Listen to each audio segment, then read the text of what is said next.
열왕기상 18장 16절부터 24절까지 제가 공독을 하겠습니다. 오바댜가 가서 아합을 만나 그에게 말하매 아합이 엘리야를 만나러 가다가 엘리야를 볼 때에 아합이 그에게 이르되 이스라엘을 괴롭게 하는 자여 너냐? 그가 대답하되 내가 이스라엘을 괴롭게 한 것이 아니라 당신과 당신의 아버지의 집이 괴롭게 하였으니 이는 여호와의 명령을 버렸고 당신이 바알들을 따랐음이라. 그런즉 사람을 보내 온 이스라엘과 이세벨의 상에서 먹는 바알의 선지자 450명과 아세라의 선지자 400명을 갈멜선으로 모아 내게로 나오게 하소서. 아합이 이에 이스라엘의 모든 자손에게로 사람을 보내 선지자들을 갈멜선으로 모으니라. 엘리야가 모든 백성에게 가까이 나아가 이르되 너희가 어느 때까지 둘 사이에서 머뭇하려느냐?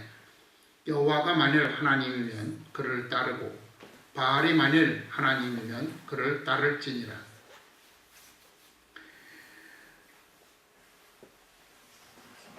찌니하니 백성이 말 한마디도 대답하지 아니하는지라. 엘리야가 백성에게 이르되 여호와의 선지자는 나만 홀로 남았으나 바알의 선지자는 450명이로다. 그런즉 송아지 둘을 우리에게로 가져오게 하고 그들은 송아지 한 마리를 택하여 각을 떠서 나무 위에 놓고 불은 붙이지 말며 나도 송아지 한 마리를 잡아 나무 위에 놓고 불은 붙이지 않고 너희는 너희의 신의 이름을 부르라. 나는 여호와의 이름을 부르리니 이에 불로 응답하는 신 그가 하나님이니라. 백성이 다 대답하되 그 말이 옳도다 하니라. 아멘. 해답이 아닌 주를 찾아야 합니다 라는 제목으로 하나님의 말씀을 함께 상고해 보기를 원합니다. 열왕기 상과 열왕기 하서는요, 이스라엘의 왕들의 행적에 대한 기록과 그에 대한 하나님의 평가가 기록되어 있습니다. 그런데 가만히 읽어보게 되면요, 이 이스라엘 왕들의 행적에 대해서 평가하는데 한 가지 공통점들이 있어요. 그게 뭐냐면 여로보암을 따라하였다라고 하는 거죠. 아합 왕도 마찬가지고요. 여러분들 아합 왕도 마찬가지고요. 그 뒤에 나오는 북이스라엘의 왕들은 여로보암의 죄를 따라하였다라고 기록을 하고 있습니다. 그만큼 이 여로보암은 북이스라엘의 초대 왕으로서 굉장히 후대에 많은 영향을 끼친 사람이었다라고 하는 겁니다. 그런데 이 아합 왕에 대하여서 성경은 뭐라고 이야기를 하고 있느냐면요, 여로보암의 죄를 따라하는 것을 가볍게 여겼다 그랬어요. 그러니까 무슨 말이에요? 여로보암보다 더 많은 죄를 지었다라고 하는 거죠. 이러한 아합 왕의 범죄, 왜 아합 왕은 이렇게 더 악한 죄를 지을 수밖에 없었을까? 왜 악한 죄를 짓게 되었을까라고 하는 겁니다. 이러한 그의 범죄의 동기에 대하여서 우리는 오늘 본문을 통하여서 한 가지를 찾아보고자 하는데요. 그것은 바로 아합 왕은 문제의 원인을 외부에서 찾았다라고 하는 겁니다. 이 말은 문제가 생기면 언제나 그 책임을 외부로 바깥으로 전가한다라고 하는 것을 의미하는 것입니다.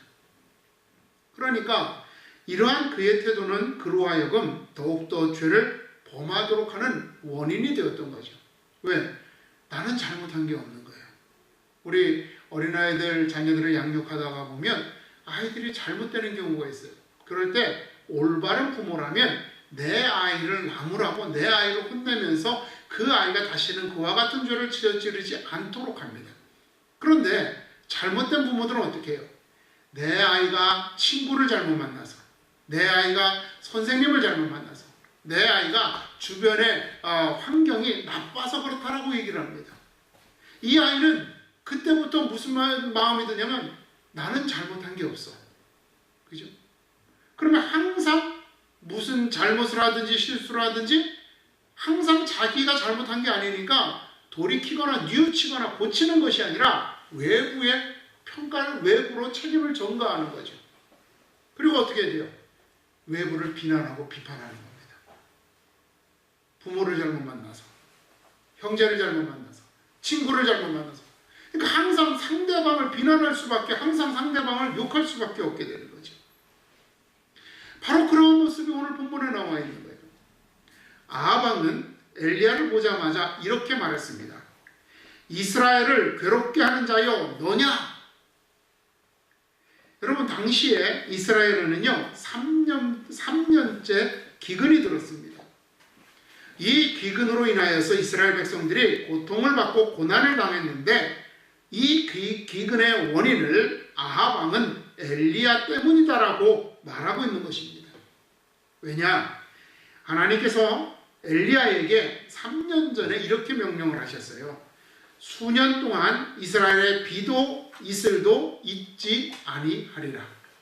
비도 내리지 않고 이슬도 내리지 않을 거라고 하나님께서 이 엘리야에게 명령하셔가지고 이 사실을 아합 왕에게 선포하도록 명령하신 거죠. 그리고 엘리야는 이 명령대로 아합 왕을 찾아가서 그대로 선포하였던 것입니다. 그러니까 이 말을 기억하고 있는 아합 왕은 엘리야 때문에 이스라엘에 기근이 들었다, 가뭄이 들었다, 이렇게 생각했다는 겁니다. 그런데 여러분, 가만히 돌아보세요. 왜 하나님께서 이스라엘의 가뭄과 기근을 주셨을까? 이는 앞서 말씀드린 것과 같이요, 아합 왕이 여로보암보다 더한 악을 행했기 때문이라 그럽니다. 그것은 이세벨, 그의 아내인 이세벨의 영향을 받아서 바알을 섬기고 바알을 위하여 신전을 건축하고 제단을 쌓으며 더 나아가 아세라 신상을 만들었던 것입니다. 여로보암은 여러분 어떠한 죄를 범했죠? 북이스라엘 사람들이 남유다로, 예루살렘에 있는 남유다로 내려가서 거기서 예루살렘에서 하나님께 제사를 드리다가 그들의 마음이 변해서 자기를 왕에서 쫓아낼 것을 두려워했어요. 그래서 베델에다가 신전을 만들고 제단을 쌓고 거기에 하나님 금송아지로 이거 송아지를 만들고 이것이 하나님이다라고 했어요. 그러니까 이 여로보암은 하나님에 대한 신앙을 왜곡했다라고 하면, 아합 왕은 어떻게 한 거예요? 하나님을 버리고 우상을 섬기는 죄를 범한 거예요. 더 심각한 죄를 저지른 거죠. 이러한 범죄에 대하여 하나님께서는 이 아합을 징계하시기 위하여, 그리고 그가 자신의 악함을 깨닫게 하시기 위하여 3년 동안 가뭄과 기근을 겪게 하신 것입니다. 그런데 아합은 자신을 돌아보기는커녕 엘리야를 탓하고 있습니다. 엘리야가 그렇게 선포했기 때문에 가뭄과 기근으로 고생한다고 생각한 것입니다. 그리하여서 엘리야를 보자마자 이스라엘을 괴롭히는 자라고 외쳤던 것입니다. 이에 엘리야는 가뭄과 기근의 원인은 엘리야 자신이 아니라 왕과 왕의 조상의 아버지가 여호와의 명령을 버리고 바알을 섬긴 것이다라고 선언을 합니다. 그리고 나의 말이 맞는지 당신의 말이 맞는지 우리가 한번 시험하자. 그 방법이 뭐예요? 이세벨의 선지자, 바알의 선지자 450명과 자신이 나무를 쌓고 그 위에 송아지를 각을 떠서 올려놓고 각각 기도함으로써 어느 제단에 불이 내려서 응답을 받는지 그것을 보고 참 하나님이 누구신지, 그리고 아합 왕과 이스라엘 백성들이 왜 고난을 받고 있는지를 그 응답을 찾자라고 테스트하자라고 한 거죠. 결국 여러분 어떻게 됩니까? 우리가 잘 아는 것처럼 바알의 선지자 450명이 열심히 기도하지만 응답이 없습니다. 다음날 엘리야는 그 나무에 물을 뿌리고 그 둘레에 웅덩이를 파서 물을 뿌리고 그리고 하나님 앞에 기도합니다. 하나님께서는 엘리야의 기도에 응답하셔서 그 단에 불이 내리게 함으로써 아합 왕의 범죄가 그 범죄가 문제의 원인이었고 회개하고 하나님께 돌아와 하나님의 명령에 순종해야 함을 증명하셨던 것입니다. 이처럼 문제의 원인을 외부로 돌리는 사람들은 쉽게 죄를 범하게 됩니다.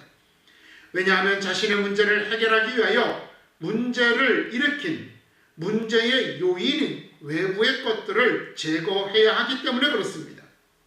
이들은 주님을 받아들일 수가 없는 사람들입니다. 왜냐하면 주님을 받아들이면 그 믿음으로, 주님을 믿음으로 자신의 삶이 불편해졌다라고 생각하는 거예요. 주님으로 인해서 자신의 다른 사람을 속일 수 없기 때문에 불편한 거예요. 주님으로 인해서 예전과 같이 욕심을 부리지 못해서 불편하기 때문에 괴로운 거예요. 주님을 믿음으로써 늦잠을 자야 하는데 교회 가느라고 일찍 일어나다니 보니까 불편한 겁니다. 저축을 해야 되는데 헌금을 해서 불편합니다. 이러한 불편들이 주님으로부터 말미암았다고 생각을 하다 보니까 이런 생각이 계속 쌓이다 보면 결국 자신의 편함을 위하여서 주님을 원망하고 외면하며 신앙의 삶을 포기하게 되는 거죠. 이게 문제의 원인이 외부에 있다고 생각하는 사람들이에요. 주님 때문에 그렇게 됐다고 생각하는 거죠. 내 욕심이, 내 잘못된 습관이, 나의 게으름이 문제라고 생각하는 것이 아니라 주님 때문에 내가 이렇게 힘들다라고 생각을 하게 된다는 겁니다. 예수님께서 거라사 지방에 도착하셨을 때의 일입니다. 주님께서 길을 가시는데 무덤 사이에서 거처하는 귀신 들린 사람이 뛰쳐나왔습니다. 그를 본 주님께서는 불쌍히 여기셨어요. 그래서 그에게 말합니다. 더러운 귀신아, 그에게서 나와라. 그러자 이 귀신의 조종을 당하는 이 사람이 주님 앞에 엎드리면서 절하면서 말합니다. 지극히 높으신 하나님의 아들 예수여, 나와 당신이 무슨 상관이 있나이까? 원하건대 하나님 앞에 맹세하고 나를 괴롭히지 마소서. 그러면서 돼지에게 들어가는 것을 허락해달라고 간청을 합니다. 여러분, 이 귀신을 떠나라고 명령한 것이 이 귀신에게 괴롭힘이 된 거예요. 이 귀신이 왜 괴롭습니까? 그 사람에게 들어가 있다가 예수님에게 들통이 나니까 거기에서 쫓겨나야 되기 때문에 괴로운 거예요. 자기가 그 사람에게 들어가지 않았다면, 그죠? 그 사람을 괴롭히지 않았다면 예수님에게 이렇게 괴롭힘을 당할 이유가 없는 거예요. 그런데 이 귀신은 주님이 자기를 괴롭힌다라고 책망하고 원인을 주님에게로 돌려버리는 거죠. 자, 주님께서 이거를 허락하십니다. 그러자 귀신은 돼지에게 들어갔고 2,000마리의 돼지가 바다에 뛰어들어 몰살을 하게 되게 됩니다. 이 소식을 들은 마을 사람들이 예수님께 몰려들었습니다. 그리고 성경에 보니까 뭐라고 그러게 됐냐면요, 두려워하여 예수께 떠나기를 구하였다 그랬어요. 참 여기서 여러분 재밌는 게 있어요. 우리가 예수 믿는 어떤 사람이 전도하려고 그러면 이적을 보면 잘 믿습니다 이렇게 얘기를 하잖아요. 그죠? 근데 모든 이적을 보고 사람들이 예수를 믿는 게 아니에요. 어떤 이적이에요? 나에게 도움이 되는 이적이에요. 이 거라사 지방의 사람들은 이 귀신이 그 사람에게서 나와서 그 사람의 제정신을 차리는 것을 보았고 2,000마리의 돼지떼가 물에 빠져 죽는 기적을 본 거예요. 그런데 어떻게 했어요? 자기들에게 손해가 되니까 주님들을 떠나라는 거예요. 받아들일 수 없는 거예요. 자신들의 삶의 문제가 예수님께로부터 말미암았다라고 생각하고 이 예수님을 우리가 이 예수님을 모시고 있으면 계속해서 우리들의 삶에 문제가 생길 것 같다고, 우리의 삶이 불편해질 것 같다고 생각해서 주님더러 떠나라고 말을 하는 겁니다. 주로 인하여 자신들이 어려움을 겪게 될 것이 두려웠던 것입니다. 이제까지 이룬 자신들의 삶이 흔들릴 것과 같은, 즉 괴로운 상황이 벌어질 것이 두려웠던 것입니다. 이적을 보고 주를 믿는 대다수의 사람들의 특징은 자신에게 유익한 이적을 볼 때만 주를 믿는다는 것입니다. 그런데 돼지를 잃어버리는 손실을 보면서 상심한 이들은 주를 받아들일 수가 없어서 떠나달라고 요구한 것입니다. 바로 귀신 들린 자의 나를 괴롭히지 마소서라고 하는 말은 예수께 떠나달라고 요구했던 이들의 마음의 표현이고 이들을 대신한 말이었던 것입니다. 그들의 괴로움은 주로 말미암은 것이 아니라 자신들의 욕심에 있는 것임에도 불구하고 이들은 자기의 삶을 지키고자 문제의 원인을 주께로 전가했던 것입니다. 여러분, 그러나 참된 성도는, 진정한 성도는 문제에 부딪히면 자신을 돌아봅니다. 고난을 겪게 되면 자신을 돌아보는 겁니다. 그 고난이, 그 문제가 자신의 욕심 때문이었는지, 혹은 자신의 부주의함 때문이었는지, 혹은 자신의 무분별한 행동 때문이었는지를 돌아보는 것입니다. 사실 여러분, 우리는 완전한 사람이 아니기 때문에 실수할 수밖에 없습니다. 예수를 믿는다고 해서 완벽한 사람이 되는 것이 아니기 때문에 우리도 자신도 모르게 욕심에 이끌리게 되고, 자신도 모르게 자만하게 되고, 자신도 모르게 다른 사람을 속이거나 거짓을 말할 수 있다라고 하는 것입니다. 그런데 이를 인정하지 않고 자기 자신이 완전하다라고 생각하는 사람들은 계속해서 다른 사람을 비난하게 되죠. 그러나 이 사실을 인정할 때 자만에 빠지지 않습니다. 그리고 회개하고 돌아갈 수 있게 되어지는 것입니다. 문제의 원인이 자신에게서 비롯된 것은 아닌지 돌아보는 것을 통하여 그는 거룩한 삶을 이루어 나가는 것입니다. 그리스도인은 이렇게 자신을 돌아보는, 그래서 스스로 조심하는 자들입니다. 성경 우리들에게 말씀하죠. 스스로 거룩하라, 스스로 조심하라, 스스로 구별하라라고 말씀합니다. 이 말은 끊임없이 우리가 우리의 삶의 모습을 돌아보면서 하나님의 뜻대로 살아가고 있는지 아닌지를 점검해야만 한다라고 하는 말씀인 것입니다. 두 번째로요, 성도는 문제에 부딪히면 주님의 뜻을 찾습니다. 우리가 당하는 고난이 우리의 죄로 말미암은 징계가 아니라고 한다면, 그러면 우리의 고난은요, 주님의 뜻을, 주님의 계획을 이루기 위한 고난이기 때문에 그렇습니다. 사도 바울은 디모데에게 이렇게 말합니다. 너는 그리스도 예수의 좋은 병사로 나와 함께 고난을 받으라. 그리스도의 군사로 나와 함께 고난을 받으라는 겁니다. 즉, 그리스도의 군사는 고난을 받게 되어 있다라고 하는 거죠. 이 세상과의 싸움에서, 사단과의 싸움에서, 우리들 자신과의 싸움에서 우리는 힘들고 어려운 삶을 반복할 수밖에 없다라고 하는 겁니다. 그렇게 함으로써 하나님의 뜻을 이루어 나가는 것입니다. 여러분, 모든 일은 쉬운 것이 없습니다. 인생사 참 어렵습니다. 역시 하나님의 일도 어렵습니다. 힘듭니다. 하나님께서는 우리의 그 수고와 헌신을 통하여서 하나님의 일을 이루시기를 원하시기 때문에 우리로 하여금 쉽게 하나님의 뜻을 이루도록 하지 않으셨습니다. 뭐라고 하셨어요? 전도에 미련한 것을 통하여 복음을 전하기를 원하신다 그랬어요.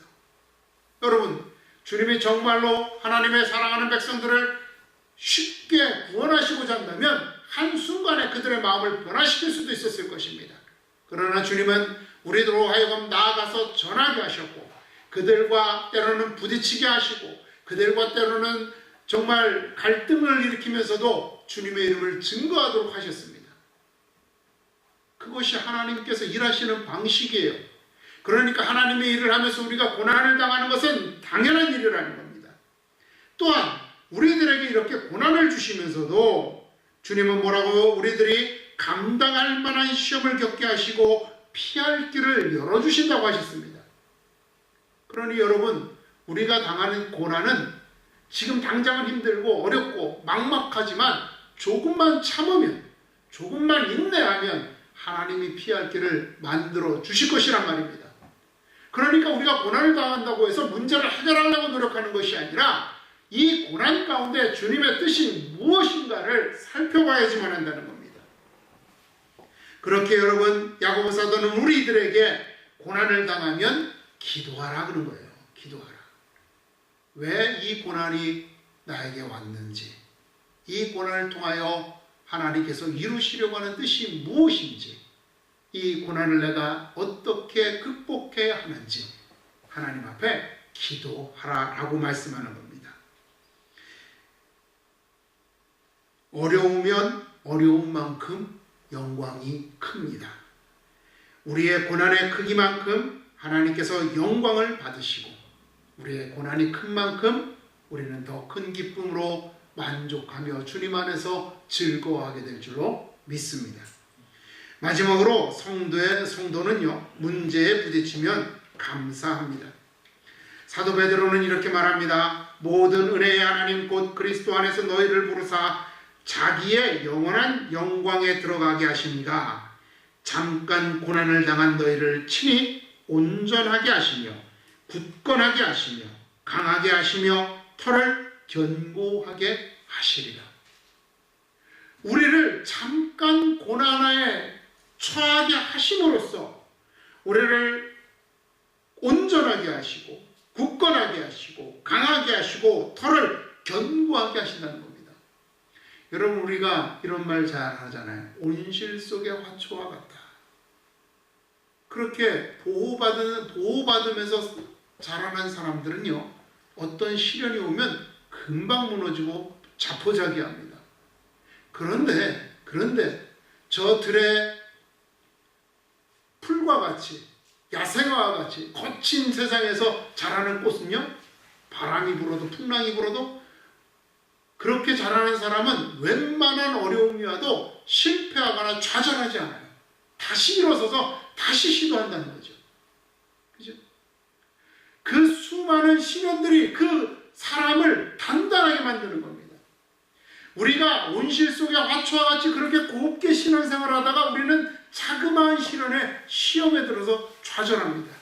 그러나 평상시 우리들이 작은 시험들을 겪으면서 그것을 극복하면서 우리의 믿음을 강건하게 하였을 때 우리는 정말 순교의 자리에서도 믿음을 잃어버리지 않고 주를 위하여 죽을 수 있는 자들이 되어지는 것입니다. 즉 고난은 우리를 온전하게 하며 굳건하게 하며 강하게 하시어 우리의 털을 견고하게 하실 것이란 말입니다. 이러한 은혜를 깨달은 자들은 고난 가운데서 하나님께 감사하게 됩니다. 왜요? 그 고난의 끝에 하나님의 영광이 우리를 기다리고 있음을 알기에 그렇습니다.